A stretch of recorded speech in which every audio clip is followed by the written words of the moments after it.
Hey everybody, welcome back to the shop. Today we are back on the LBZ Duramax build.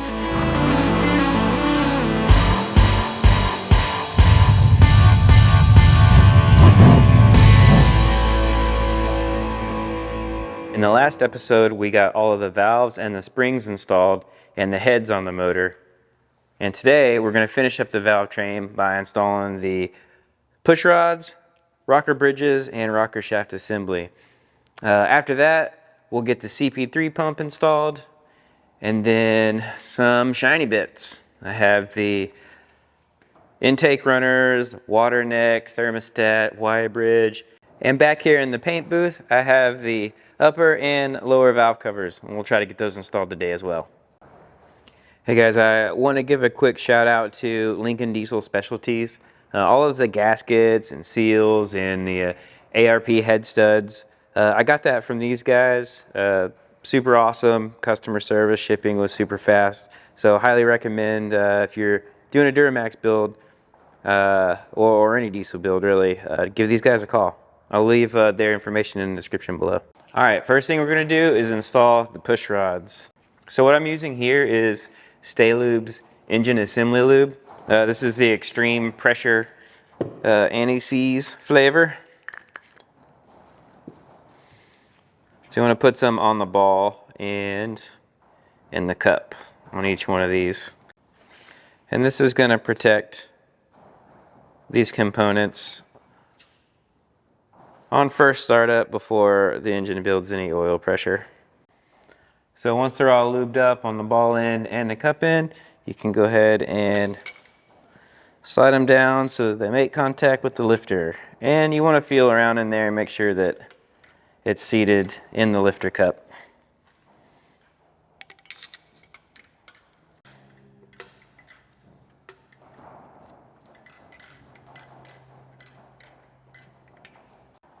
Okay, so the next thing you want to do is make sure that the rocker bridges are all lubricated. So if you take the button out of it, ensure that that cavity is clean. Clean up the button. You take some of your assembly lube and put some in that cavity, reinstall the button.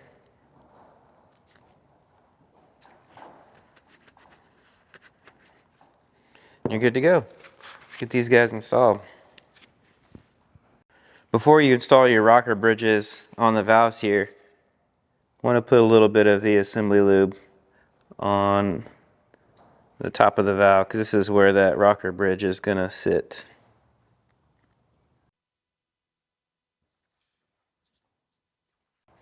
Alright, then install your rocker bridges. So on the intake side, these are your intake valves, these are your exhaust valves. So the bridge needs to be across the same valve, and it actually only fits one way, so it's really hard to mess that up. Also, you can see that there's kind of a flat side and then a side that has a hump on it.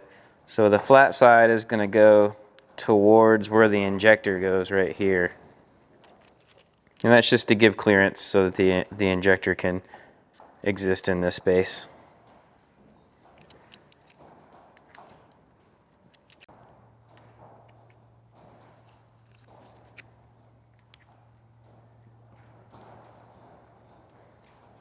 Make sure those are seated. Also want to come back and put a little assembly lube on the pads. Alright, next up is the rocker shaft assembly.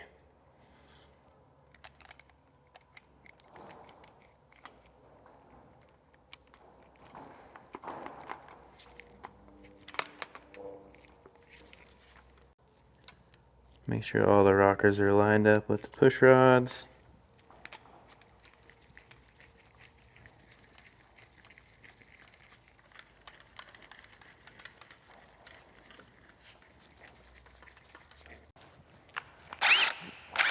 Use my drill to run these down.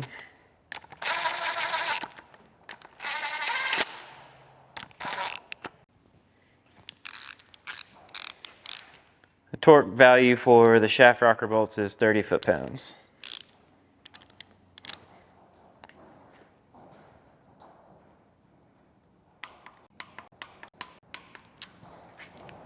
To set the valve lash on these guys, you got to make sure that cylinder number 1 is at top dead center, either on the compression or the exhaust stroke. You actually have to have it in both positions to do all the valves. But to know that you're at top dead center, all you have to do is line up the mark on the crankshaft with the mark right here on the cover. Let me do that real quick.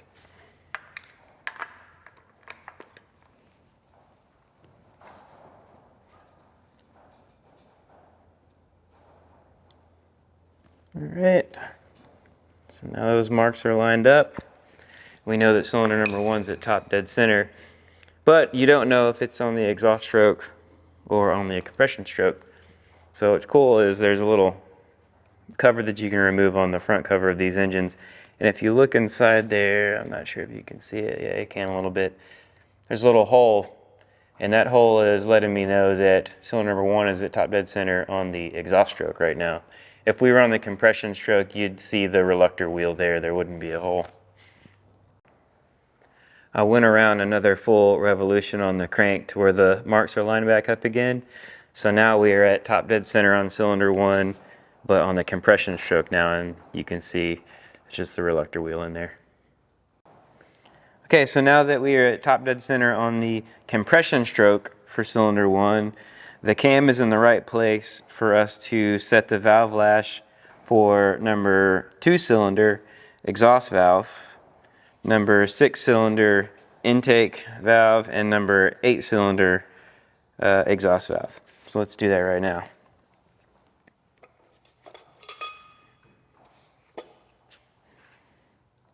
So what I'm going to do is back off the lock nut all the way. Then I'm going to run, actually let me grab my feeler gauge here.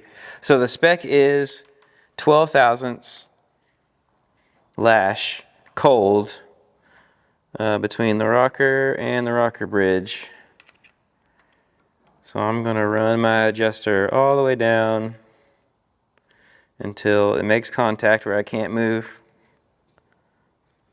my feeler gauge, and then I'm just going to back off a hair to where there's a slight drag. So a slight drag at 12 thousandths is what you want. Alright, I'm feeling a slight drag at 12 thousandths right there. So I'm going to run down the lock nut.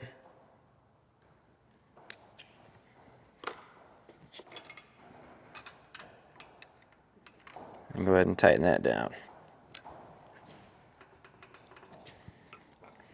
So with that adjusted, I should be able to get my 12 thousandths feeler gauge in there and feel a slight drag, which I do, which is good. All right, so that was number 2 exhaust. So we can do number 6 intake and number 8 exhaust.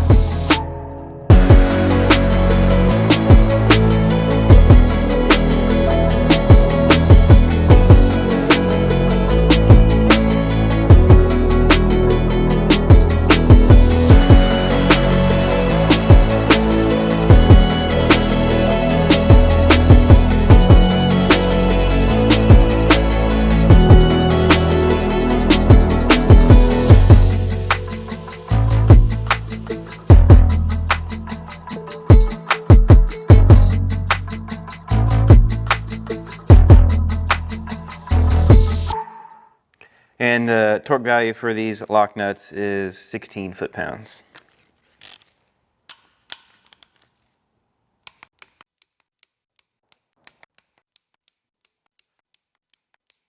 Now that the valve train is all buttoned up, let's get some valve covers on.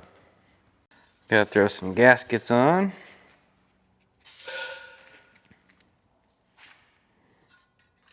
Pretty sure these go either way.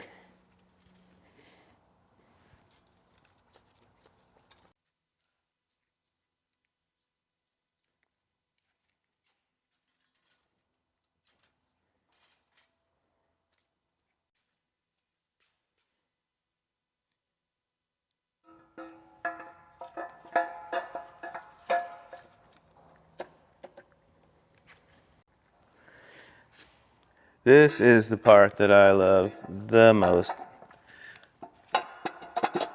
Whenever it comes to building engines or anything really, it's when you get to put on the new shiny stuff or the new freshly painted stuff, and it actually starts looking like something. All right, where did I put those fasteners? There's only a billion of these. Nope.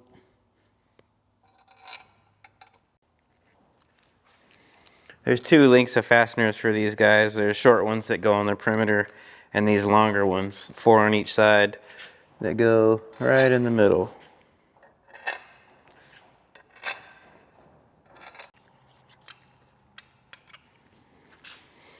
Okay, pretty sure there's a specific torque sequence for this, so let me look that up real quick. All right, so the torque value is 89 inch-pounds, and there is a very specific order.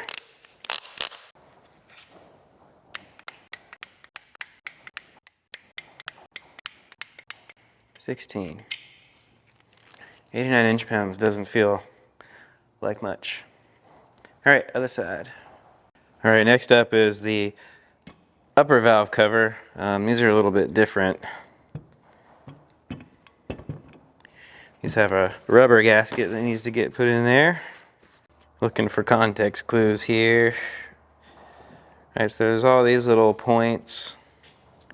2, 4, 6, 1, 2, 3, 4, 5, 6, 7. Okay.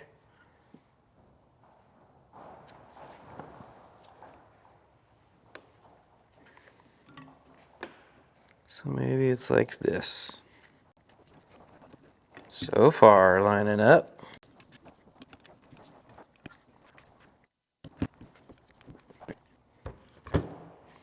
Also, for the fasteners, there's these little rubber bushings that go in here as well.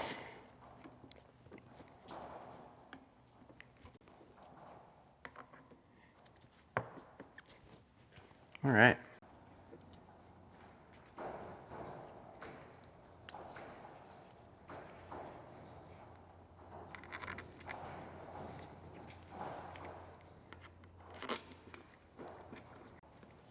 Yeah.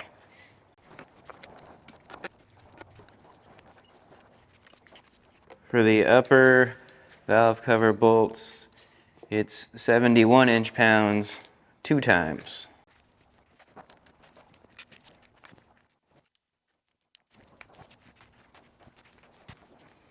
All right, that was the first time around. And go one more time. Okay, next up is the CP3 pump.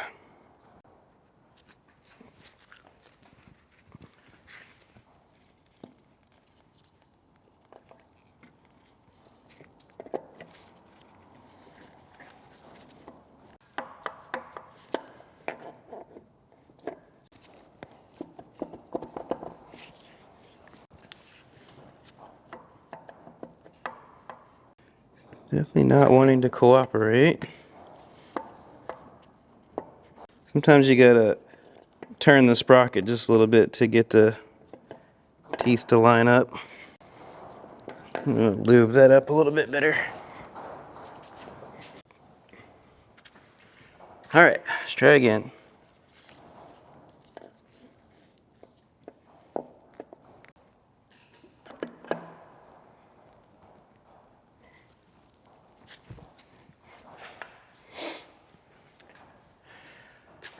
That took a lot longer than it should have. The torque spec for the CP3 mounting bolt is 15 foot-pounds. All right, next are the intake runners. And to seal these up, you have to use RTV. I seem to have a blockage. There we go. Okay.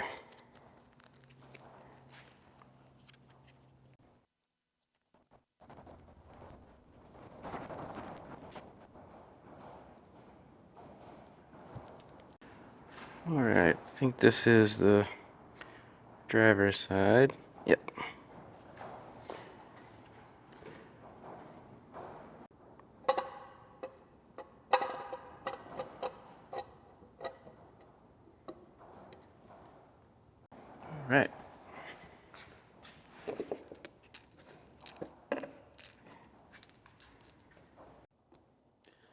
Looks like the order of operations may have been intake runners first and then CP3 pump, which is unfortunate. So I'm gonna get those run down, take the CP3 pump back out, install the runners, and then put the CP3 pump back in. Not ideal.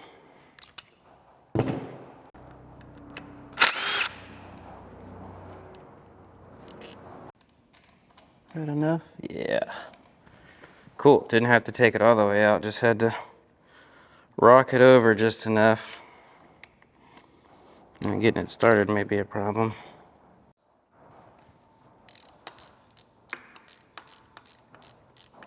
All right, gotta look up torque values for those. All right, the torque for these guys is 18 foot-pounds, and the sequence is 1, 2, 3, 4, 5, 6, 7, 8, 9, 10, 11.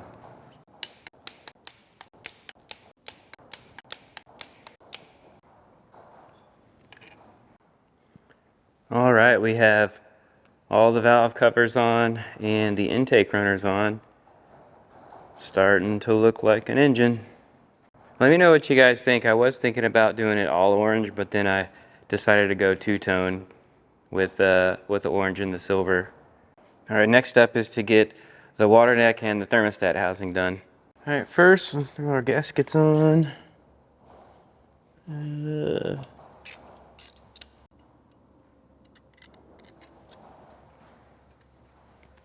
Okay, already have a gasket in there. Install it the right way.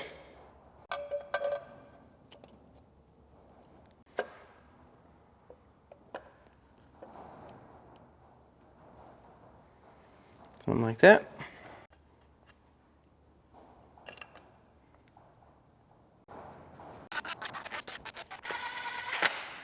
All right, I believe these are all 18 foot-pounds as well.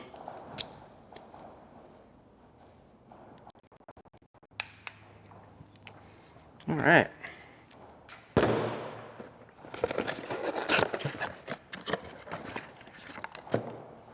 Install our thermostats. One is short and one is long. So the long one goes in the front. Short one goes in the back.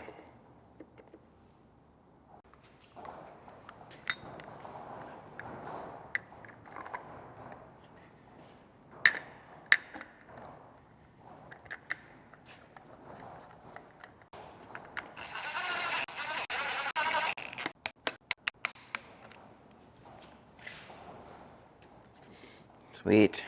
Can't completely install the Y bridge yet because I need to be able to get the motor lift plate in here whenever we get ready to drop it between the frame rails. So I'm just gonna set it in place for now. Oh yeah, that's it. Well, there it is, guys. Looking more and more like a complete engine every day. All right, guys, that's going to do it for today's episode. It was a pretty short day, but we got a lot accomplished. Still so much more to go. We got a fuel system, exhaust, turbo, all the accessories, intake plumbing. I mean, the list goes on. It's so many things. So if you want to follow along with this build, please like and subscribe, and I'll see you on the next one.